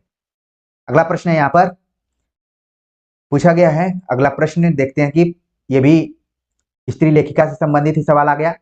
कथा सतीसर की लेखिका है, कथा सतीसर की लेखिका कौन है? ऑप्शन दिया गया है चित्रा मुदगल, क्षमा शर्मा, नीलाक्षी सिंह, चंद्रकांता। तो आपके मन में तुरंत इस पे पुरस्कार भी मिला हुआ है। ठीक है, कौन पुरस्कार मिला है मैंने बोल दिया, आप इसको सर्च कीजिए। जैसे कुछ विद्यार्थियों के मन में आ रहा हो कि हम इतना कीमती समय दे रहे हैं तो आप ही बता दीजिए। बताने के लिए सारी चीजें बताई जा सकती हैं, लेकिन संवाद शैली में होना चाहिए। आपको भी कुछ होमवर्क करना चाहिए। अंततः हम लोगों का लक्ष्य क्या है कि हम लोग परीक्षा में सफल हो। मेरा है कि मैं आप सभी से जुड़ा था तो आपको सफलता मिली, और आप कमेंट्स करके बता दें कि हम मुझे सफलता। यही हमारी संवाद शैली। ये दुनिया कहा जाता है बड़ी भी है, छोटी भी है, गोल भी है। कभी लोग मिल जाते हैं, कभी नहीं मिलते, लेकिन कहीं ना कहीं हम सभी का एक दूसरे से कनेक्शन तो है। भावनात्मक चीजों से ऊपर उठते हुए चलते हैं प्रश्न के ऊपर कि कथा सतीसर की लेखिका है। ऑप्शन मैंने पढ़ दिया था, सही जवाब हो गया ऑप्शन डी, चंद्रकांता। बाकी जो भी स्त्री लेखिकाएं हैं यहाँ पर, उनकी रचनाओं को भी ध्यान में रखिए। चित्रा मुदगल से भी सवाल आते हैं, क्षमा शर्मा से भी कभी कभी आ जाते हैं, लेकिन चित्रा मुदगल को इसमें ज्यादा ध्यान रखिए। अगला प्रश्न है जो कि बहुत ही इंपॉर्टेंट क्वेश्चन, रस सूत्र के व्याख्याता कौन है? रस सूत्र के व्याख्याता कौन है? तो सबसे पहले तो आपके मन में आना चाहिए कि ये रस सूत्र कौन दिया था। रस सूत्र दिया था भरत मुनि ने। और ये रस सूत्र है क्या? विभावानुभाव विचारी संयोगाद रस निष्पत्ति, ये है रस सूत्र। इसके बाद इसकी व्याख्या किए थे वो 4 उस जमाने के रिसर्च स्कॉलर, उन्हीं के बारे में पूछा जा रहा है कि आखिरकार वो कौन है। और आपके मन में आ गया होगा कि सर पूरा ऑप्शन पढ़ने की जरूरत ही नहीं है, हमने बता दिया है ऑप्शन बी, भट्ट लोलट शंकु भट्टनायक अभिनव गुप्त। लेकिन आपका दिमाग और आगे बढ़ना चाहिए कि भट्ट लोलट का कौन सा सिद्धांत था, शंकु का कौन सा था, भट्टनायक का कौन था, अभिनव गुप्त का कौन था। इनका सिद्धांत दर्शनों पर भी आधारित है। उसको भी ध्यान में रखिए, इनकी रचनाओं को ध्यान में रखिए। और एक यहाँ पर सिद्धांत दिया भट्टनायक ने साधारणीकरण का, ये भी कई बार सवाल पूछा जाता है। आगे चलकर जैसे रससूत्र की व्याख्या की गई, वैसे ही हिंदी आलोचना में साधारणीकरण को लेकर तमाम आलोचकों ने विचार किया, जिसमें आचार्य रामचंद्र शुक्ल, नगेंद्र का नाम महत्वपूर्ण तरीके से लिया जाता है, श्याम सुंदर दास का भी नाम आता है। साधारणीकरण, और ये तो इंटरव्यू इत्यादि में भी खुद पूछा जाता है। ये दोनों जो यहाँ पर विषय है, रससूत्र भी पूछा जाता है और साधारणीकरण भी पूछा जाता है। तो किस रससूत्र के व्याख्याताओं में कौन कौन थे, नाम मैंने बता दिया है। अगला प्रश्न है कि हिंदी दैनिक समाचार सुधा वर्षण के संपादक हैं। हिंदी दैनिक समाचार सुधा वर्षण के संपादक कौन है? ऑप्शन दिया गया है जुगल किशोर, श्याम सुंदर सेन, बाल मुकुंद गुप्त, राधा कृष्ण दास। तो आपके मन में तुरंत आ गया होगा कि हमने इसको पढ़ा था कि श्याम सुंदर सेन, यहाँ पर दास नहीं लिखा हुआ है, तो और ये क्लिष्ट हो जाता, कठिन हो जाता। श्याम सुंदर सेन। अब ये समाचार सुधा वर्षण कब निकला हुआ था, कहाँ से निकला हुआ था? हिंदी का पहला दैनिक समाचार पत्र था ये सब आपके मन में आना चाहिए। संपादक कौन है वो हमने बता दिया है। अगला प्रश्न है कि द न्यू क्रिटिसिज्म पुस्तक के लेखक हैं, जिसको कि हम बोलते हैं नई समीक्षा। ठीक है, इसको अंग्रेजी में बोल दिया गया द न्यू क्रिटिसिज्म, पुस्तक के लेखक हैं। ऑप्शन दिया गया जॉन क्रोरेंसम, जॉक देरिडा, रोला बार्थ, सास्यूर। अब जो भी विद्यार्थी यूजीसी नेट की तैयारी कर रहे हैं वो तो इस प्रश्न पे नहीं सवाल उठाएंगे, वो देखेंगे कि हाँ भाई हमको पढ़ना है। जो विद्यार्थी बीपीएससी की तैयारी कर रहे हैं ईएमआरएस की, अब वो हड़बड़ा जाएंगे, वो कहेंगे क्या हमें पाश्चात्य काव्य शास्त्र भी पढ़ना है? तो आप देखेंगे कि बीपीएससी का तो कुछ क्लियर नहीं, उसने बता दिया कि अगर आप 6ठी से 8वीं कर रहे हैं तो आपको बीए लेवल की तैयारी करनी चाहिए। अगर आप 9वीं से 10वीं की तैयारी कर रहे हैं तो बीए के साथ बीएड वाला जो है उसको देखना है, या फिर पीजी तक के लेवल को। और पीजीटी का कर रहे हैं तो एमए प्लस का लेवल होना ही चाहिए। तो लेवल तो इधर बता दिया है। तो मान लीजिए आप न्यू क्रिटिसिज्म को जान जाते हैं तो क्या दिक्कत है, आपको एक नई जानकारी ही होगी, तो आप इसको पॉजिटिवली लीजिए, परेशान होने की बिल्कुल जरूरत नहीं है। मैं आप सभी को 10 प्रैक्टिस सेट कॉमन तरीके का कराऊंगा, ठीक है, और ये ऐसे कॉमन रहेंगे कि यहाँ से ढेर सारे प्रश्न आएंगे। बाकी को भी मैं पैरेलल लेके चलूंगा, आपको घबराने की जरूरत बिल्कुल नहीं है, क्योंकि बीच में थोड़ा हम व्यस्त हो गए थे इधर उधर दिवाली और छठ की पूजा में। अब फ्री हो गए हैं और उन सब का आशीर्वाद लेते हुए लगातार हम आगे बढ़ेंगे। सही जवाब हो गया बातों ही बातों में, आप लोग टिक करके बैठे थे जॉन को रैनसम। ठीक, अगला जो प्रश्न है यहाँ पर, राइटिंग एंड डिफरेंस पुस्तक किस आलोचक की है? राइटिंग एंड डिफरेंस, ऑप्शन दिया गया Michel Foucault, Virginia Woolf, Simone de Beauvoir, Jacques Derrida. सही जवाब हो गया option D, Jacques Derrida. Jacques Derrida का संबंध एक वाद से भी है, वो कौन सा वाद है आप समझ गए होंगे। चलते हैं आगे, बात करते हैं। अगला जो प्रश्न है यहाँ पर, क्वेश्चन नंबर 35। जिस साधारणीकरण के बारे में मैं बात कर रहा था उससे सवाल आ भी गया यहाँ पर। देखिए, पूछा गया कि साधारणीकरण आलंबनत्व धर्म का होता है, किसका कथन है? साधारणीकरण आलंबनत्व धर्म का होता है। नाम आप देखेंगे तो आपको लगेगा कि विशुद्ध तरीके से ये, इसमें हिंदी आलोचना के ज्यादातर नाम आचार्य विश्वनाथ, आचार्य अभिनव गुप्त, रामचंद्र शुक्ल, विश्वनाथ प्रसाद मिश्र। सही जवाब हो गया ऑप्शन सी, आचार्य रामचंद्र शुक्ल का मानना है कि जो साधारणीकरण है वो आलंबनत्व धर्म का होता है। धर्म का मतलब यहाँ धारण करने से।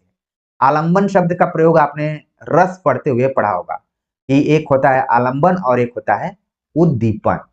तो यहाँ पर सवाल इस तरीके से बना कि साधारणीकरण जो होता है आलंबनत्व धर्म का होता है, सवाल ये नहीं बना कि उद्दीपनत्व धर्म का होता है। तो आप ध्यान में रखिए कि एक आलंबन होता है और एक उद्दीपन होता है। अगला जो प्रश्न है कि सुअरदान के लेखक हैं। सुअरदान हमने पढ़ा था गोदान, लेकिन यहाँ पर सुअरदान उसी पैटर्न पर एक दलित रचना यहाँ पर पूछी गई, ये किसके द्वारा लिखी गई? ऑप्शन दिया गया मनोज सोनकर, रूप नारायण सोनकर, तुलसीराम, जयप्रकाश करदम। तो तुलसीराम की रचना नहीं, जयप्रकाश की भी रचना नहीं है। अब मुकाबला है मनोज सोनकर, रूप नारायण सोनकर, तो ये मुकाबला जीत गए रूप नारायण सोनकर। सही जवाब हो गया ऑप्शन बी। अगला प्रश्न है, अन्न है मेरे शब्द, अन्न है मेरे शब्द किस कवि की कृति है? स्वप्निल श्रीवास्तव, रविंद्र श्रीवास्तव, आलोक श्रीवास्तव, एकांत श्रीवास्तव, ये जितने भी श्रीवास्तव थे सबको इस विकल्प में रख दिया गया है। अब आपको ये क्लियर करना है कि आखिरकार अन्न है मेरे शब्द किस कवि की कृति है। ये शब्द यहाँ पर जो दिया गया है प्रश्न बहुत कुछ कह रहा है कि कवियों का अगर कोई अन्न है तो क्या है, शब्द है। मैं आप सभी से बातचीत कर रहा हूं तो ये भी मेरा अन्न है, शब्दों का प्रयोग हम कर रहे हैं। टीचिंग लाइन में अगर शब्द नहीं है तो आप फिर नहीं पढ़ा पाएंगे। इसलिए कई बार हम देखते हैं कि ऑब्जेक्टिव क्वेश्चन को याद करते करते करते हम शब्दों को धीरे धीरे खा रहे हैं। इसलिए सब्जेक्टिव पढ़ना भी बहुत ज्यादा जरूरी है। हम परीक्षाओं को पास कर लेंगे, पता चला कि क्लास में ठीक से नहीं बोल पा रहे हैं और बच्चों को केवल ऑब्जेक्टिव पढ़ा रहे हैं, बच्चे नहीं समझ पाएंगे। इसलिए कवि को कहना पड़ा कि ये दूसरे की नजर में शब्द है लेकिन ये मेरे नजर में क्या है, अन्न है। अन्न, अन्न मतलब आपको जीवित रखने वाला खाद्यान्न या जो भी पदार्थ है। इसका जो सही जवाब क्या है, ऑप्शन डी है, एकांत श्रीवास्तव। एकांत श्रीवास्तव ने लिखा कि अन्न है मेरे शब्द। अगला जो प्रश्न है पूछा गया कि अनारो किसका उपन्यास है। अनारो ऑप्शन दिया गया है ममता कालिया, चित्रा मुद्गल, मंजुल भगत, राजी सेठ। तो अनारो नाम का उपन्यास किसके द्वारा लिखा गया, तो इसका जो सही जवाब है यहाँ पर ऑप्शन सी, मंजुल भगत। तो ममता कालिया भी काफी फेमस है, चित्रा मुद्गल, राजी सेठ। इस विकल्प में जितने नाम दिए गए सभी नाम बहुत इंपॉर्टेंट हैं, इसलिए इनको टिक करके आप इनके सभी रचनाओं को अपने दिमाग में रखिए, कहीं न कहीं इसमें से सवाल पूछ लिया जाएगा। विद्यार्थी कहते हैं कि सर गद्य विधाओं का अध्ययन कैसे करें, तो ऐसे ही करना है गद्य विधाओं का। प्रश्न अनारो तक तो सीमित नहीं रखना, आपको बाकियों को ध्यान में रखना है। अगला प्रश्न है कि ब्योमकेश दरवेश किस विधा की रचना है। ब्योमकेश दरवेश किस विधा की रचना है, ऑप्शन दिया गया आत्मकथा, संस्मरण, जीवनी, डायरी। तो आपके मन में आना चाहिए कि ये पहले किसके द्वारा लिखी गई। ब्योमकेश दरवेश लिखा विश्वनाथ त्रिपाठी ने। सन 2011 ईस्वी के में ये रचना आई हुई थी। ये हजारी प्रसाद द्विवेदी के जीवन पर आधारित है। हजारी प्रसाद द्विवेदी जिनको कि मैं एचपीडी और आचार्य रामचंद्र ARS कितना लिखूं, ठीक है, तो शॉर्ट में भी कई बार लिखना पड़ता है। तो ब्योमकेश दरवेश है जीवनी। ठीक, आगे बात करते हैं। अगला जो प्रश्न है यहाँ पर, प्रश्नों को थोड़ा सा हमें घुमा घुमा कर देखना पड़ रहा है। अगला प्रश्न है कि सुचरिता का संबंध किस उपन्यास से है। ऑप्शन दिया गया शेखर एक जीवनी, बाण भट्ट की आत्मकथा, पहला गिरमिटिया, राग दरबारी। सुचरिता, सुचित्रता नहीं है, यहाँ पर सुचरिता है। किसका किस उपन्यास से इसका संबंध है, सही जवाब है ऑप्शन बी, बाण भट्ट की आत्मकथा। तो देखिए यूजीसी नेट के सिलेबस में बाण भट्ट की आत्मकथा लगी हुई है और ये आत्मकथा जरूर इस रचना में जुड़ा हुआ है, लेकिन है क्या, उपन्यास है। कब इसका प्रकाशन हुआ, कौन इसको लिखा है, ये सब आपके मन में आ रहा होगा। सुचरिता का नाम तो यहाँ पर दिया गया, इसके अलावा आपको भट्टिनी, बाण भट्ट, महामाया, इन सब का नाम बिल्कुल ध्यान में रखना है क्योंकि यहाँ से सवाल पूछा जाता है। निपुणिका एक नाम है, ठीक है ना। तो अगला प्रश्न है, पूछा गया कि रचना काल की दृष्टि से निम्नलिखित रचनाओं का सही अनुक्रम बताइए।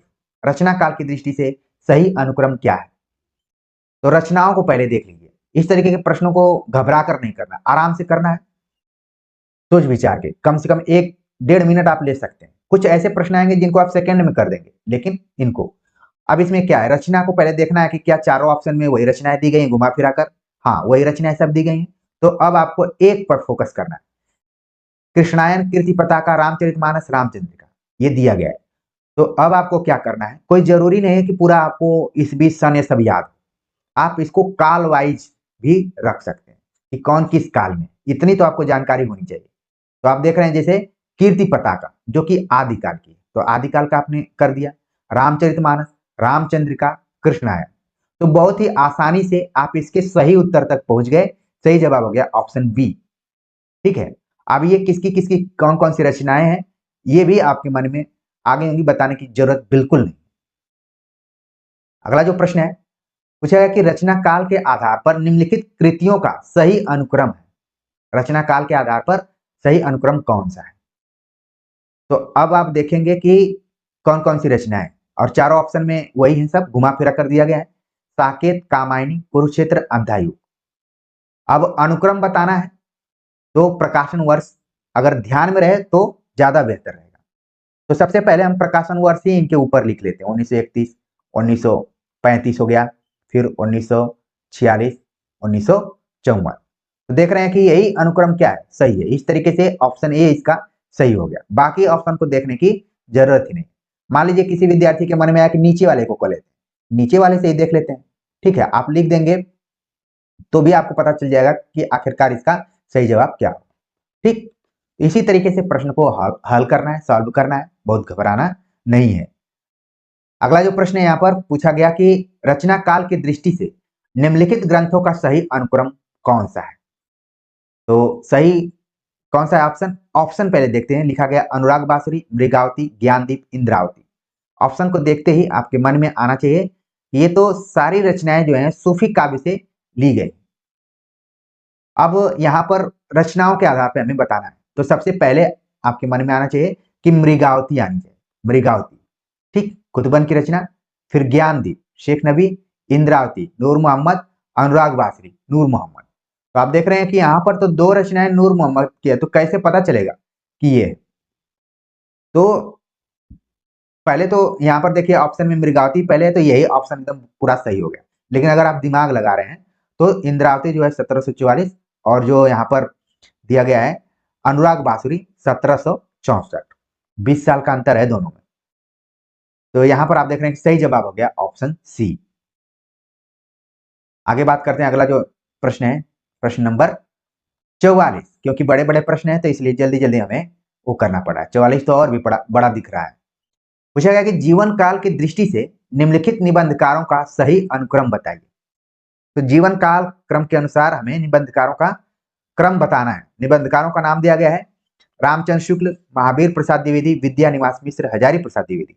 तो ये आप देख रहे हैं कि चारों ऑप्शन में यही नाम दिया गया है। तो सबसे पहले कौन आना चाहिए? सबसे पहले इसमें जो बड़ा नाम है वो है, मतलब सबसे जो ज्येष्ठ है वो है महावीर प्रसाद द्विवेदी। ठीक, तो ऑप्शन बी इसका सही जवाब होगा। अब महावीर प्रसाद द्विवेदी 1864 में इनका जन्म हुआ।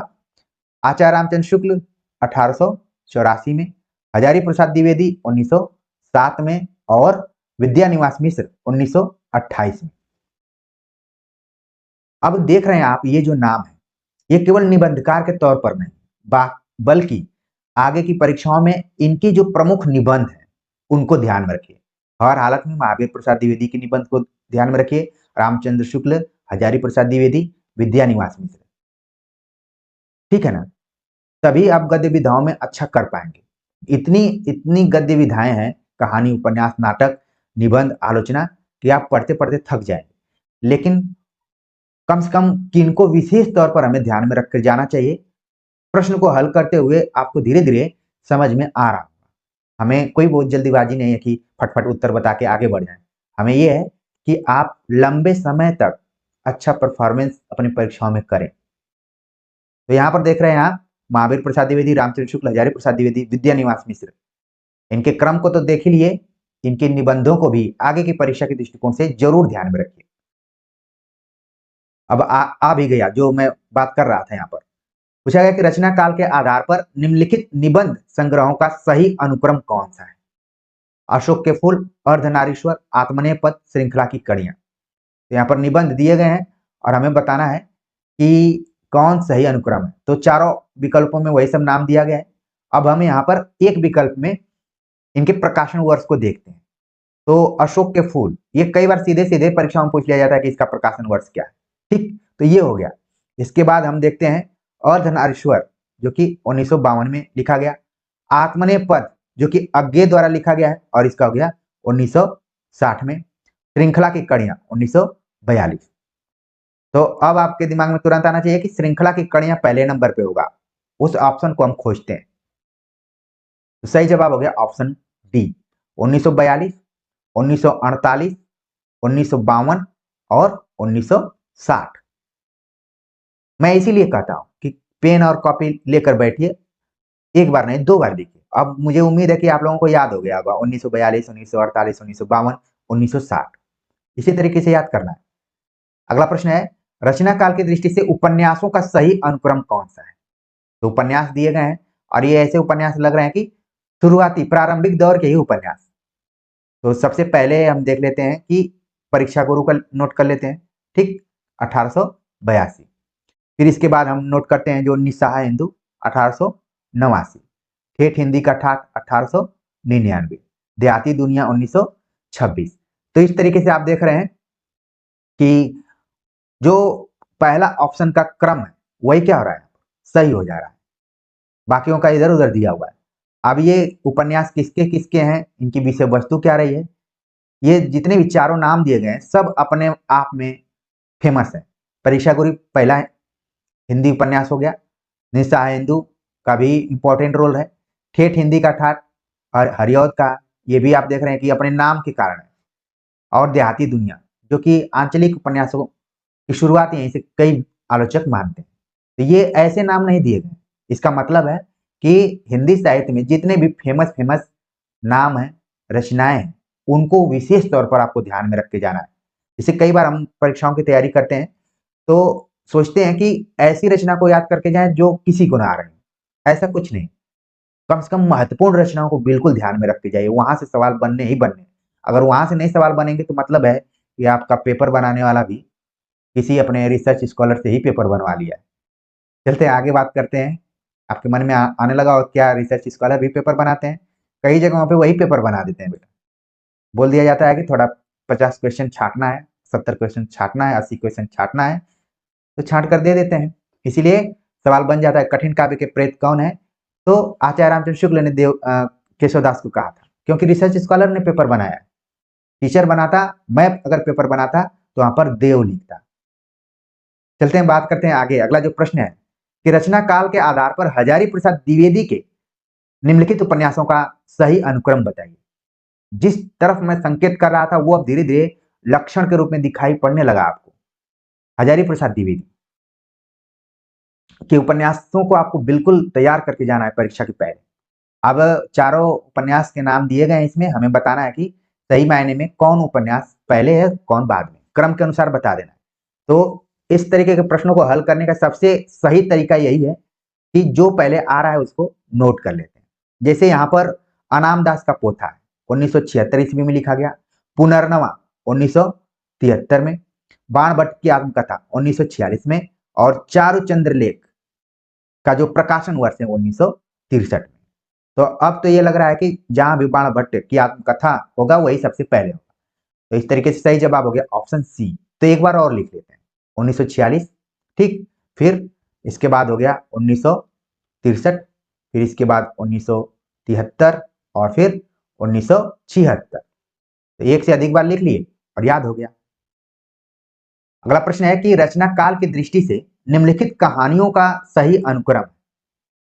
अब कहानियों का सही अनुक्रम हमें बताना है। 11 वर्ष का समय, दुलाई वाली, पंच परमेश्वर, दोपहर का भोजन, ये सब कहानियां हैं। तो कहानियों के साथ साथ कहानीकारों का नाम आपके मन में आ जाना चाहिए कि हाँ फला फला इसके कहानीकार है। 11 वर्ष का समय जो कि आचार्य रामचंद्र शुक्ल, अक्सर हम आचार्य शुक्ल को आलोचक के तौर पर देखते हैं, लेकिन इन्होंने 11 वर्ष का समय नाम से कहानी भी लिखी जो कि प्रथम कहानी के दौड़ में शामिल रही। अब इसका प्रकाशन वर्ष हुआ 1903 ईस्वी में, ये भी नोट कर लेते हैं। दुलाई वाली यूजीसी नेट के पाठ्यक्रम में भी, और पहली महिला कहानीकार द्वारा लिखी गई है दुलाई वाली, इसका रचना समय 1907। पंच परमेश्वर जो कि आ गया प्रेमचंद का, उनके बिना ये प्रश्न कंप्लीट ही नहीं हो सकता था। तो इसका जो प्रकाशन वर्ष रहा वो 1916 ईस्वी में। दोपहर का भोजन, ये लेटेस्ट, ये हो गया अमरकांत का 1956 ईस्वी में। तो इस तरीके से आपने देखा कि ऑप्शन ए को ही आपको पढ़ना पड़ा, बाकी तो सब ऐसे ही दिए गए। सही जवाब हो गया ऑप्शन ए। अगला प्रश्न है कि रचना काल के आधार पर निम्नलिखित नाटकों का सही अनुक्रम है। सही अनुक्रम क्या है हमें बताना है। ऑप्शन दिया गया है स्कंदगुप्त, झांसी की रानी, चंद्रावली, कबीरा खराब बाजार में। अब आप देख रहे हैं कि ये नाटक किसी एक विशेष नाटककार के नहीं है, बल्कि सभी के हैं, मिक्सचर है, मिश्रित है। तो अब आपको ध्यान में रखना पड़ेगा कि आखिरकार कौन सी रचना पहले हो। तो सबसे मन में आपके आना चाहिए, इसको कोई जरूरी नहीं कि आपको प्रकाशन वर्ष याद रहे, अब आपको काल के हिसाब से आपको बताना पड़ेगा। तो चंद्रावली जो कि भारतेंदु हरिश्चंद्र का तो सबसे पहले जिसमें चंद्रावली होगा उसी को आप कर सकते हैं, लेकिन मुकाबला यहाँ पर फंस गया, 2 जगह पे चंद्रावली है, यानी कि आपको एक राउंड और चलना है, जल्दीबाजी में इस प्रश्न को नहीं हल करना है। अब आपको देखना है कि दूसरे नंबर पे प्रसाद आते हैं, तो प्रसाद हो गए, फिर झांसी की रानी, तो सही जवाब हो गया ऑप्शन डी। अगर आप चाह रहे हैं कि इसका प्रकाशन वर्ष क्या क्या है तो उसको भी देख लेते हैं। 1876 ईस्वी में चंद्रावली भारतेंदु हरिश्चंद्र ने लिखा। स्कंदगुप्त काफी फेमस 1928 याद करना है। झांसी की रानी 1946 में इसका प्रकाशन वर्ष हुआ। कबीरा खड़ा बाजार में, जो कि भीष्म साहनी द्वारा लिखा गया 1981 ईस्वी में। तो प्रकाशन वर्ष के दृष्टिकोण से भी और काल के दृष्टिकोण से भी इस प्रश्न को आप कर सकते हैं। आगे बात करते हैं, अगला जो प्रश्न है यहाँ पर क्वेश्चन नंबर 50। कई विद्यार्थियों के मन में आ रहा होगा आखिरकार कितने प्रश्न है, प्रश्नों की संख्या है 75। 50वां प्रश्न यहाँ पर पूछा गया कि रचना काल के आधार पर प्रसाद के निम्नलिखित नाटकों का सही अनुक्रम है। प्रसाद के नाटकों का सही अनुक्रम क्या है? तो विशेष रूप से प्रसाद पे ही सवाल पूछा गया, यानी आपको किसी भी परीक्षा की तैयारी कर रहे हैं तो प्रसाद के नाटकों को हर हालत में कंफर्म करके चलना है। पूछा गया चंद्रगुप्त, अजात शत्रु, राजश्री या फिर ध्रुव स्वामी, इसका क्रम हमें बताना है। तो सबसे पहले क्रम को हम लिख लेते हैं। ठीक, चंद्रगुप्त का जैसे हमने लिख लिया 1931, अजात शत्रु का हमने लिख लिया 1922, राजश्री का लिख लिया 1915 और ध्रुव स्वामी का लिख लिया 1933। तो अब राजश्री जिसमें पहले होगा वही सही जवाब होगा। सही जवाब हो गया ऑप्शन सी। हल करने में आप देख रहे हैं मुश्किल से 15-20 सेकंड लगा, इसलिए सही हम ज्यादा हल करेंगे तो हमारा ज्यादा नंबर बढ़ेगा और सिलेक्शन भी हो जाएगा। एक बार और लिख देते हैं इसके ऊपर ताकि आपको हमेशा के लिए याद हो जाए, ठीक है ना। तो इसी तरीके से प्रश्नों को हल करना है, बाकी ज्यादा कुछ नहीं दिक्कत है। आगे चलते हैं, बात करते हैं। यहाँ पर पूछा गया कि रचना काल की दृष्टि से आत्मकथाओं का सही अनुक्रम क्या है। तो यहाँ पर रचनाएं दी गई हैं, मेरी जीवन यात्रा, अर्ध कथा, क्या भूलूं क्या याद करूं, टुकड़े टुकड़े, दास्तान। तो यहाँ पर आत्मकथाएं जो दी गई हैं किसी एक व्यक्ति की आत्मकथा नहीं, आत्मकथा ये अलग अलग लोगों के द्वारा लिखी गई। देखिए, हम कहानी एक से अधिक लिख सकते हैं, उपन्यास एक से अधिक लिख सकते हैं, ठीक है, आलोचना एक से अधिक लिख सकते हैं, लेकिन आत्मकथा ज्यादातर आप देखेंगे कि एक ही रहती है। वो भले कई खंडों में बटी, चीजों को आप समझ रहे होंगे। आत्मकथा कोई व्यक्ति आप 50 आत्मकथा नहीं लिखता है, बहुत करेगा तो 1-2 लिखेगा या फिर खंडों में लिख देगा।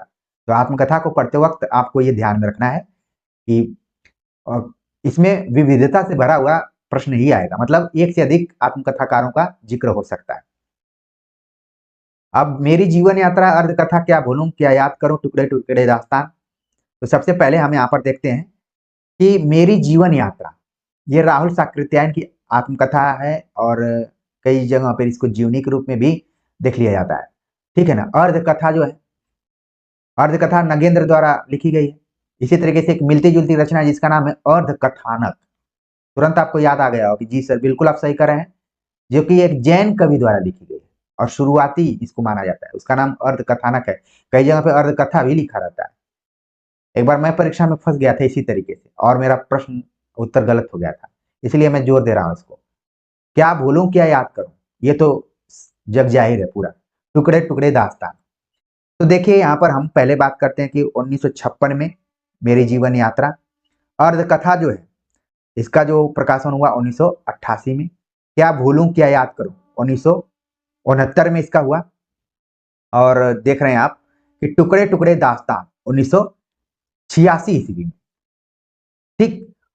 यहां आप देख रहे हैं कि सही जवाब हो गया ऑप्शन ए।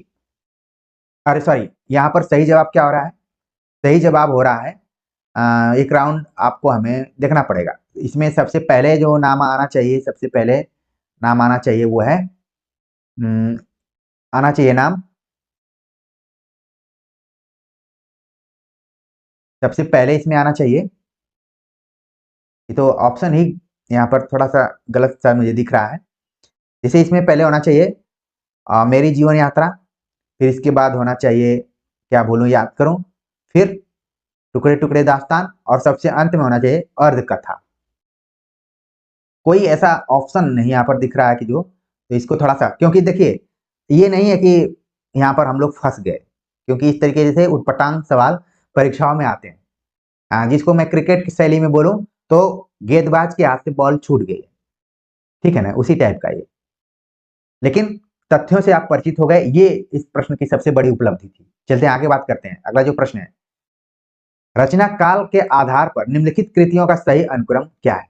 रचना काल के आधार पर निम्नलिखित कृतियों का सही अनुक्रम क्या है?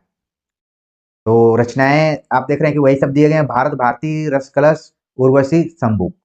तो इसको लिख लेते हैं। सबसे पहले भारत भारती को लिख लेते हैं 1912 ईस्वी के बाद रसकलश 1931 ईस्वी, उर्वशी उर्वशी हो गया आपका 1961 और शंभूक हो गया 1977। तो देख रहे हैं आप कि पहला ही ऑप्शन क्या हो गया, यहाँ पर सही हो गया। अब कुछ बच्चों के दिमाग में आ रहा होगा उर्वशी एक चंपू काव्य भी है, लेकिन यहाँ पर कृतियों के बारे में बात की गई है, खास रूप से जो कविता। अगला प्रश्न है, रचना काल की दृष्टि से निराला की निम्नलिखित कृतियों का सही अनुक्रम क्या है? तो निराला से रिलेटेड प्राय परीक्षाओं में सवाल पूछे जाते हैं, उनकी रचनाओं से पूछे जाते हैं। तो रचनाएं दी गई हैं तुलसीदास, परिमल, नए पत्ते, आराधना। सब घुमा फिरा कर वही चारों ऑप्शन दिया गया है। तो सबसे पहले हम यहाँ पर बात करते हैं कि तुलसीदास आखिरकार कब लिखी गई। ये हो गया 1938 में, परिमल परिमल 1929 ईस्वी में, नए पत्ते 1946 में और आराधना 1953 में।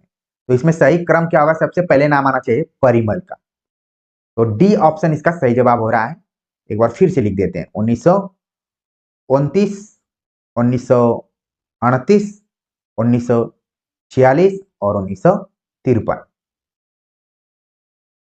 परिमल की भूमिका पे एक दिन मैंने सवाल पूछा हुआ था कि सॉरी, पल्लव की भूमिका, हाँ पल्लव की भूमिका है, किसने लिखा? तो कुछ बच्चों ने इधर उधर बताया, लेकिन पल्लव की भूमिका लिखा निराला ने। इसको आप यहाँ पर नोट कर सकते हैं।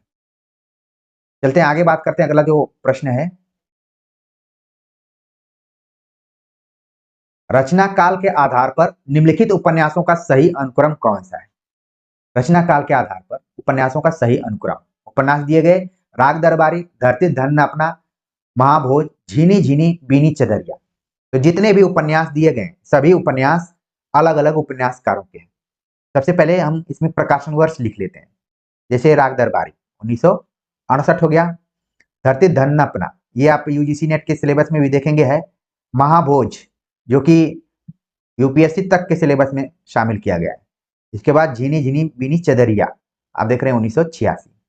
तो सही अनुक्रम पहला ही ऑप्शन यहाँ पर सही हो गया है। और कौन किसके किसके राइटर हैं सब आपके मन में आना चाहिए कि राग दरबारी श्रीलाल शुक्ल, ठीक है, जगदीश चंद्र, महाभोज मनु भंडारी और अब्दुल बिस्मिल्ला। अगला प्रश्न है, हिंदी भाषा के विकास का सही क्रम क्या है? हिंदी भाषा के विकास का सही क्रम क्या है? तो पाली, प्राकृत, संस्कृत, अपभ्रंश दिया गया है। तो सबसे पहले आपके मन में आएगा कि संस्कृत जिसमें होगा वो होगा। तो संस्कृत दो दो जगह पे है। फिर हम देख रहे हैं कि संस्कृत के बाद पाली, पाली के बाद प्राकृत, प्राकृत के बाद अपभ्रंश के बाद फिर हिंदी का जन्म होता है। ठीक, तो सही जवाब हो गया ऑप्शन बी। विकास क्रम को आप ऐसे ऐसे इंडिकेट कर सकते हैं। ठीक है, अगला प्रश्न आ गया कथन और तर्क पर आधारित। प्राय आप देखेंगे कि हर परीक्षा में 2 से 3 प्रश्न इस तरीके के रहते ही रहते हैं, कथन और तर्क पर आधारित। तो इसमें क्या होता है कि एक कथन दिया जाता है या फिर जिसको बोलते हैं स्थापना, और जो स्थापना दी जाती है उसके पीछे कोई ना कोई तर्क होता है। ठीक है, तो उसी पर ये पूरा प्रश्न निर्भर होता है। तो यहाँ पर है कि साहित्य सामूहिक अवचेतन का निषेध है। जो साहित्य है वो सामूहिक अवचेतन, अवचेतन जब कहा जा रहा है तो आपके मन में फ्रायड का जो सिद्धांत है मनोविश्लेषण कि चेतन, अचेतन, अवचेतन। अवचेतन मतलब जो हमारे दिमाग में मन में रहता है लेकिन हम सामने नहीं लाते, उसी इसीलिए तो इसका मनोवैज्ञानिक अध्ययन किया जाता है। तो यहाँ कहा जा रहा है कि जो साहित्य है वो सामूहिक अवचेतन का, जो मन में दबी कुचली चीजें हैं या जो ग्रंथियां हैं उसका निषेध करता है। तो ये स्थापना तो दे दी गई। अब तर्क, क्योंकि साहित्य में सिर्फ व्यक्ति मन की अभिव्यक्ति होती है, तर्क दे दिया गया कि ये इसलिए निषेध है क्योंकि साहित्य में सिर्फ व्यक्ति मन की अभिव्यक्ति होती है। तो अब ये कहा गया कि ये दोनों सही है दोनों गलत है, क्या है? इस तरीके से हमें बताना है। तो देखिए ये दोनों क्या है, गलत है। जो साहित्य है वो केवल अवचेतन मन का निषेध नहीं करता, क्योंकि आप जैनेन्द्र की रचनाओं को देखेंगे, अज्ञेय की रचनाओं को देखेंगे, इलाचंद्र जोशी, उन लोगों ने तो इसी अवचेतन मन का ही ज्यादातर विश्लेषण किया है कि किसके मन में क्या चल रहा है और मन की अभिव्यक्ति। इस तरीके से क्या हो गया, ये दोनों गलत है। उम्मीद है कि आपको समझ में आ गया होगा कि ये कैसे गलत है, क्योंकि स्थापना भी गलत है और तर्क भी गलत है। तर्क में कहा गया कि जो साहित्य है वो सिर्फ व्यक्ति मन की अभिव्यक्ति करता है। अगला प्रश्न है यहाँ पर कि विषमता और दुख, सुख का द्वंद्व विकास का मूलाधार है, क्योंकि समता से विकास असंभव है। लिखा जा रहा है यहाँ पर कि विषमता और दुख सुख का द्वंद्व विकास का मूल आधार है, क्योंकि समता से विकास असंभव है। तो इसको देखने के बाद क्या आपके मन में आ रहा है कि देखने के बाद यही आ रहा है कि यार दोनों गलत है, हटाओ इसको, ये सही नहीं। विषमता और दुख विकास का मूल अधिकार, अब मूल आधार, सॉरी मूल आधार को मूल अधिकार मैं बार बार बोल दे रहा हूं, दोनों क्या है, गलत है। यहाँ पर देखने से ही गलत लग रहा है, साफ साफ एकदम। अगला प्रश्न है, पूछा गया कि कला सामाजिक अनुपयोगिता की अनुभूति के विरुद्ध अपने को प्रमाणित करने का प्रयत्न है। कला सामाजिक अनुपयोगिता की अनुभूति के विरुद्ध अपने को प्रमाणित करने का प्रयत्न है। जब आप नई कहानी पढ़ेंगे या फिर नई कविता पढ़ेंगे तो इसमें अनुभूति की प्रामाणिकता पर जोर दिया गया है। या दलित विमर्श, स्त्री विमर्श भी पढ़ेंगे तो वहां पर भी ये बात ज्यादा प्रामाणिकता पर जोर दिया जाता है, वो भी जिसको बोला जाता है स्वानुभूति। तो यहाँ पर लिखा गया कि जो कला सामाजिक अनुपयोगिता की अनुभूति के विरुद्ध अपने को प्रमाणित करने का प्रयत्न है, क्योंकि कलाकार सामाजिक अभावों के खिलाफ संघर्ष करता है। अब इसमें कौन कौन सही है, कौन कौन गलत है, ठीक है। तो यहां पर क्या है कि यहां पर दोनों ऑप्शन क्या है, गलत है। ए और आर दोनों गलत है। अगला प्रश्न है कि सौंदर्य बाहर की कोई वस्तु नहीं, मन के भीतर की वस्तु है, कारण कि सौंदर्य की सत्ता मन के बाहर नहीं होती। अब देखिए यहां पर सौंदर्य के बारे में बात की गई कि सौंदर्य जो है वो बाहर की कोई वस्तु नहीं है, बल्कि मन के भीतर की वस्तु। कारण यह है कि सौंदर्य की सत्ता मन के बाहर नहीं होती। अब इसमें हमें बताना है कि कौन सही है और कौन गलत है। तो एक तो है कि जो स्थापना है वो सही है और तर्क जो है वो क्या है, तर्क गलत है। तो इस तरीके से सही जवाब हो गया ऑप्शन सी, ए सही है, आर गलत है। इस तरीके के प्रश्नों को आप बहुत आसानी से नहीं समझ पाएंगे जब तक ये देखिए प्रश्न कहां से बने हुए हैं, ये किसी न किसी आलोचक के विचार से लिए गए हैं, ठीक है ना। ये सैद्धांतिक पक्ष पर आधारित ये प्रश्न है, थियोरेटिकल ढंग पर। अगला प्रश्न है कि नारीवाद का एक उद्देश्य पुरुष सत्ता का निषेध है, क्योंकि नारीवाद का एकमात्र उद्देश्य यही है। नारीवाद जिसको कि हम स्त्री विमर्श भी कहते हैं या फिर स्त्री चिंतन कहते हैं, तो कहा जा रहा है कि नारीवाद का एक उद्देश्य पुरुष सत्ता का निषेध। पुरुष सत्ता जिसको हम पितृसत्ता भी कहते हैं, उसी का क्या करता है, निषेध करता है। कारण बताया गया कि नारीवाद का एकमात्र उद्देश्य यही है, पुरुष सत्ता का विरोध करना, निषेध करना। तो बताना हमें कि क्या दोनों सही है या गलत है, क्या है। देखिए इसमें तो पहला तो है कि स्त्री चिंतन के केंद्र में पुरुष सत्ता का विरोध करना है, ठीक है, निषेध करना है उसको, ये तो सही हो गया। लेकिन यही एक इसका एकमात्र उद्देश्य है, ये गलत है। तो इस तरीके से इसका सही जवाब हो गया कि ए सही है लेकिन आर क्या है, गलत है। अगला प्रश्न है कि प्रेम न बाड़ी उपजे प्रेम न हाट बिकाए। प्रेम किसी बगीचे में नहीं पैदा होता है और नहीं बाजार में बेचा जाता है, क्योंकि प्रेम दो कौड़ी का होता है, ठीक है। तो कारण दिया गया यहाँ पर। अब हमें बताना है कि इसमें कौन सही है कौन गलत है। तो एक चीज तो है कि प्रेम को ना हम कहीं उपजा सकते हैं न कहीं बेच सकते हैं, वो आपके अंदर स्वतः है, तो ये तो सही हो गया। लेकिन ये बोल रहा है कि प्रेम दो कौड़ी का होता है, ये तो सरासर गलत है। नहीं तो इसके खिलाफ जितने भी प्रेमी प्रेमिका हैं या प्रेम करने वाले हैं वो लोग विरोध करना शुरू कर देंगे या फिर सड़क पर उतर जाएंगे। प्रेम दो कौड़ी का नहीं होता है। पूरा हमारा जो भक्ति साहित्य है, ठीक है, भक्ति काल, इसी को तो स्थापित करते करते उन्होंने अपने को, यहाँ तक कि मलिक मोहम्मद जैसी ने तो प्रेम पर काफी महत्वपूर्ण एक पंक्ति लिखी हुई थी। कमेंट्स कर बताइए आपकी वो कौन सी पंक्ति रही। उन्होंने कहा कि अगर प्रेम तत्व नहीं है तो ये जो हमारी शरीर है वो राख के समान है। कुछ इसी तरीके की पंक्ति है, आपके मन में आ गई होगी। जी बिल्कुल। चलते हैं आगे, बात करते हैं। अगला जो यहाँ पर प्रश्न है नीचे में, क्वेश्चन नंबर 62 पूछा गया कि स्थायी साहित्य जीवन की चिरंतन समस्या का समाधान है। स्थायी साहित्य जीवन की चिरंतन समस्याओं का समाधान है, क्योंकि स्थायी साहित्य का लोक जीवन की तात्कालिक समस्याओं से कोई संबंध नहीं होता। अब हमें बताना है कि इसमें कौन सही है और कौन गलत है। ठीक है, तो देखिए कहा जा रहा है कि स्थायी साहित्य जीवन की चिरंतन चिरंतन समस्याओं का समाधान है। सही है, क्योंकि स्थायी साहित्य का लोक जीवन की तात्कालिक समस्याओं से कोई संबंध नहीं होता। ये गलत है, लोक जीवन से संबंध रहता है। तो इस तरीके से सही जवाब हो गया कि ए सही है और आर क्या है, गलत है। लोक हृदय में हृदय के लीन होने का नाम रस दशा है। ये आप देख रहे होंगे कि लग रहा होगा कि आचार्य शुक्ल कह रहे हैं कि लोक हृदय में हृदय के लीन होने का नाम रस दशा है, इसलिए साधारणीकरण के लिए कवि का लोक धर्मी होना आवश्यक नहीं है। तो इसमें हमें बताना है कि कौन सही और कौन गलत है। तो इसमें ए सही है और आर क्या है, गलत है। लगातार आप देख रहे हैं कि यही उत्तर सही हो रहा है, क्योंकि जो पेपर बनाने वाला है कुछ सेट कर दिया है कि हमें ज्यादा मेहनत न करना पड़े और सभी का लगभग एक ही उत्तर हो।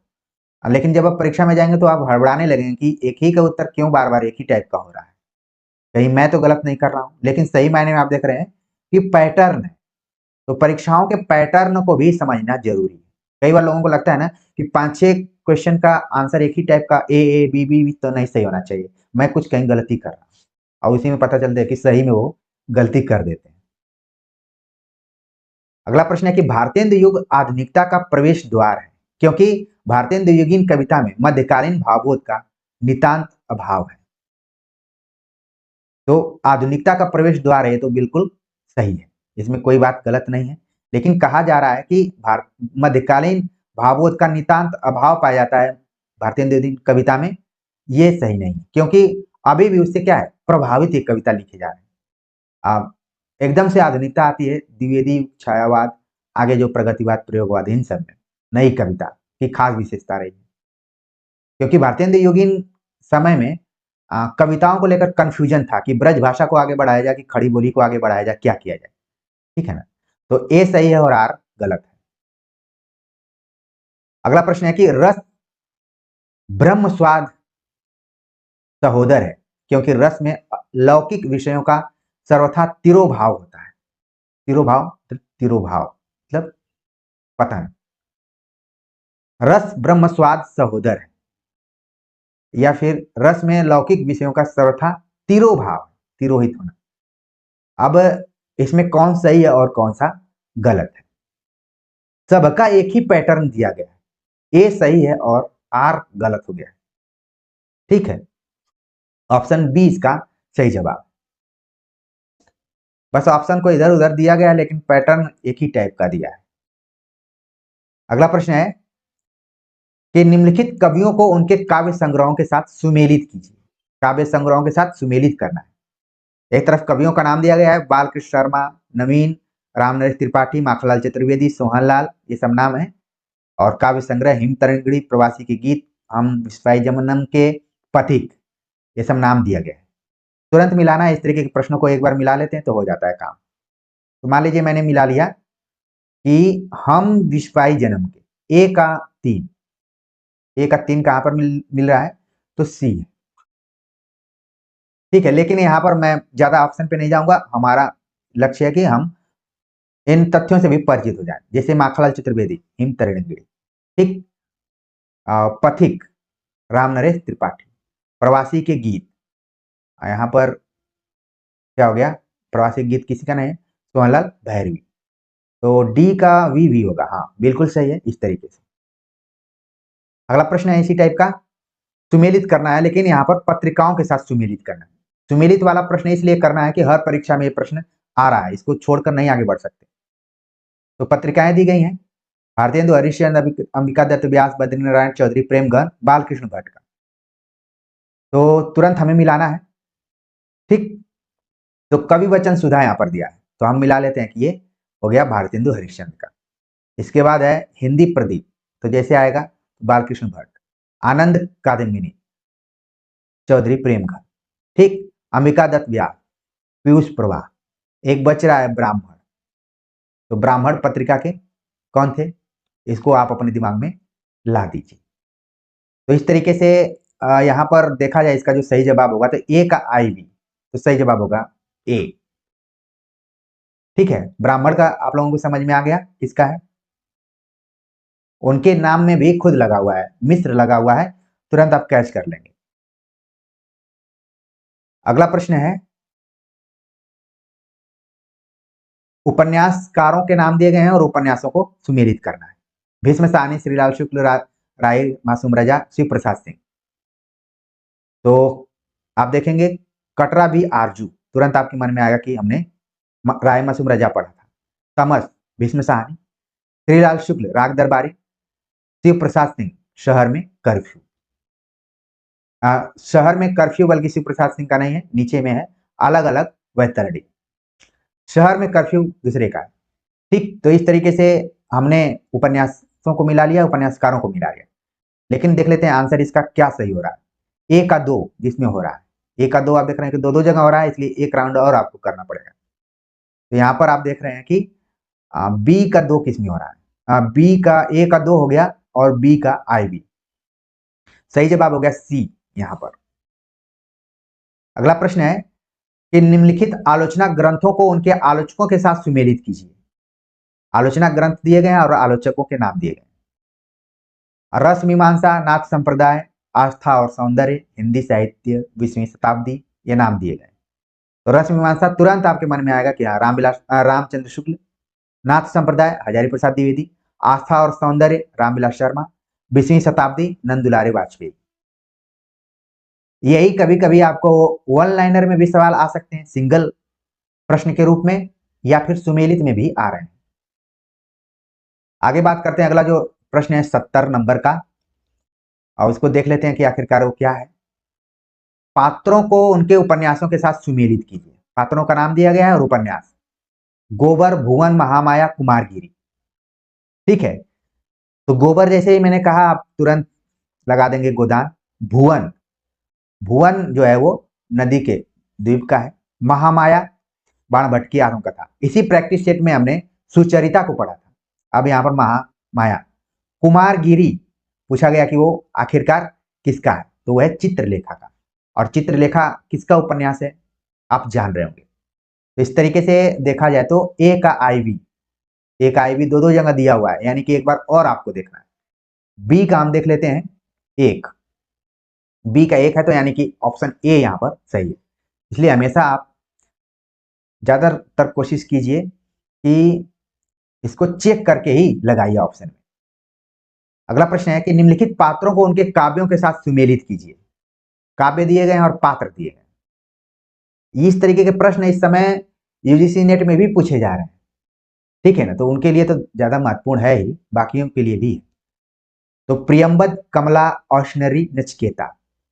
तो प्रियंबद तुरंत आपके मन में आएगा कि हमने तो इसको असाध्य बीड़ा में पढ़ा था। कमला, कमला जो है प्रलय की छाया। ये अच्छा एक चीज और देखना है, ये जितनी भी चीजें दी गई है सब लंबी कविता है, और पात्रों से रिलेटेड जो भी चर्चा होगी वो लंबी कविता पर ही आधारित होगी, छोटी कविता में तो इस तरीके से होता नहीं। ऑशनरी ये उर्वशी की है। नचिकेता,